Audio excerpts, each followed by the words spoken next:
ओडिशा की भविष्यवाणी पुस्तकों से कलयुग के अंत समय पर आने वाले वो दिव्य महापुरुष के बारे में जो बात जहाँ पर लिखा गया है उसे मैं मेरे चैनल के माध्यम से आप सभी के सामने लाने की प्रयास कर रहा हूँ। तो आज मैं संत भीमभोई जी की स्तुति चिंतामणि पुस्तक के पेज नंबर 175 और 176 पर क्या लिखा गया है आपके सामने उपस्थापन करूंगा। 21 भुवन जिणी जेबे जीव एव अलेखर भक्त गृही दिगांबरी जे अछ संसारे देख के अछ सामर्थ। ये 21 भुवन को जीत कर जो आगे जाएगा वो ही अलेख भगवान के भक्त होगा और गृही दिगांबरी के अंदर इस संसार पर ऐसा सामर्थ्य है जो कि 21 पूरा भुवन को जीत पाएगा। कोई भी भक्त इस कलयुग पर सामर्थ्यवान नहीं है। और यहाँ पर जो अलेख की बात किया गया है ये स्वयं निराकार भगवान स्वयं सृष्टिकर्ता को कहा गया है, जिनके पास ब्रह्मा विष्णु महेश्वर भी प्रत्यक्ष रूप से न पहुंच पाकर कल्प कल्प तक तपस्या कर रहे हैं। तो गृही दिगांबरी कौन भला सामर्थ्य होगा उनके पास पहुंचने के लिए। अलेख प्रभु को जेभजी पारिब न पोड़िब तार काया चेता चैतन हेतु न बुड़िब करिबे से जेबे दया। वो अलेख भगवान जिनके बारे में वेद पर कुछ भी लिखा नहीं गया, ये अनंत संसार के बाहर जो रहते हैं उनको भजन जो कर पाएगा उसका काया शरीर कभी भी जलकर भस्म नहीं होगा, चेता चैतन्य उसका डूब नहीं जाएगा। वो अलेख भगवान के कृपा से श्री महा चैतन्यमय होगा। यहाँ पर जलने की बात क्यों कहा गया है? क्योंकि जो भगत इसके लिए सामर्थ्य होंगे वो स्वयं ब्रह्म देही होंगे। ब्रह्म देही होने के बाद ही कोई अलेख भगवान को भजन कर पाएगा। हम साधारण जीव नहीं कर पाएंगे।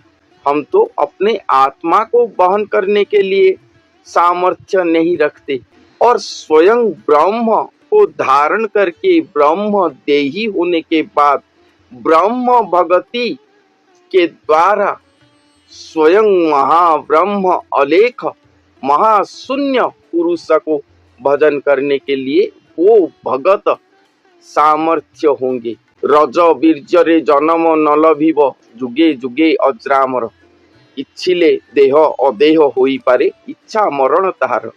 जो भगत अलेख भगवान को भजन करने के लिए सामर्थ्य होंगे उनका पुनर्जन्म होगा वही शरीर पर।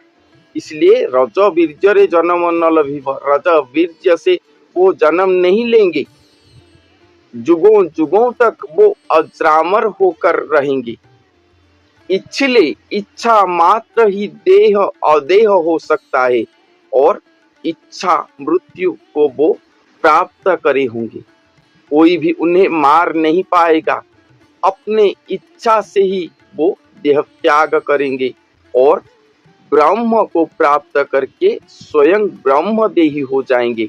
उनका शून्य सत्ता भी सृष्टि होगा। जो गुरु आश्रित हैं, जो सद्गुरु आश्रित हैं, वो सब अपने गुरु को, अपने गुरु के शून्य देह को अनुभव कर पाते होंगे। जहीं पर भाव भक्ति पर पुकारे वहीं पर अपने गुरु जी के शून्य देह को वहीं पर देख पाते होंगे। उसी तरह वो भगत के देह जैसे, शरीर जैसे शून्य देह भी रहा होगा। इसलिए कहा गया है कि जहां पर वो इच्छा करेंगे देह से वो अदेह भी हो सकते हैं। भवार नव माया न लागई ताकू न पसई जम द्वार ମୋ ପିଣ୍ଡ ଗଢିଲା ଶକତି ଏ ଅଟେ ଏଥୁ ହୋଇଛି ବାହାର। भवार्णव माया उनको स्पर्श नहीं करेगा, ना ही वो कभी जम द्वार को प्रवेश करेंगे, क्योंकि वो भगत ही स्वयं अलेख भगवान के पिंड को गठन करने वाले स्वयं शक्ति हैं, जिनके शरीर पर स्वयं अलेख पुरुष अवतरण करेंगे और उन्हीं के शरीर से ही बाहर होंगे। यही बात कहा गया है। बहुत ही इम्पोर्टेंट लाइन है ये। ମୋ ପିଣ୍ଡ ଗଢିଲା ଶକତି ଏ ଅଟେ, ये मेरे शरीर को गठन करने वाले शक्ति हैं। एथु होइछि बाहर, इन्हीं से ही मैं बाहर हुआ हूँ। मेरा कोई जन्म नहीं है, रज वीर्य के माध्यम से मैं जन्म नहीं ले पाऊंगा, क्योंकि मैं स्वयं अलेख पुरुष हूँ। इसीलिए धरती पर एक भगत आएंगे जो कि अपने साधन के बल पर अलेख की भक्त कहलाएंगे। वो भक्त ही अपने शरीर को गठन करेंगे और वो जो शरीर गठन करेंगे वो स्वयं अलेख भगवान का शरीर होगा। वही शरीर पर अपने शून्य सत्ता को युक्त करके वो स्वयं नरदेही होंगे। मातार पदकु जेभज पारिछि प्रलयरु हेला पार, अलेख पुरुष करंती ताहांकु जन्म मरण उद्धार। अलेख भगवान को प्राप्त करने के लिए पहले मातृ शक्ति की आश्रा लिए होंगे, मातृ शक्ति को ही भजन करे होंगे, तभी जाके वो प्रलय से मुक्त होंगे, उद्धार होंगे और अलेख पुरुष उन्हें जन्म मृत्यु चक्र से उद्धार कर लेंगे। देह धारण करके वो रहे होंगे, मगर मृत्यु से पहले ही वो जन्म मृत्यु चक्र से मुक्त हो गए होंगे। जीवा सुस्वादुरे नथाई से जन नित्य असाधना जोग, जीवा सुस्वाद पर वो नहीं रहे होंगे, नित्य असाधना जोग वो करते होंगे।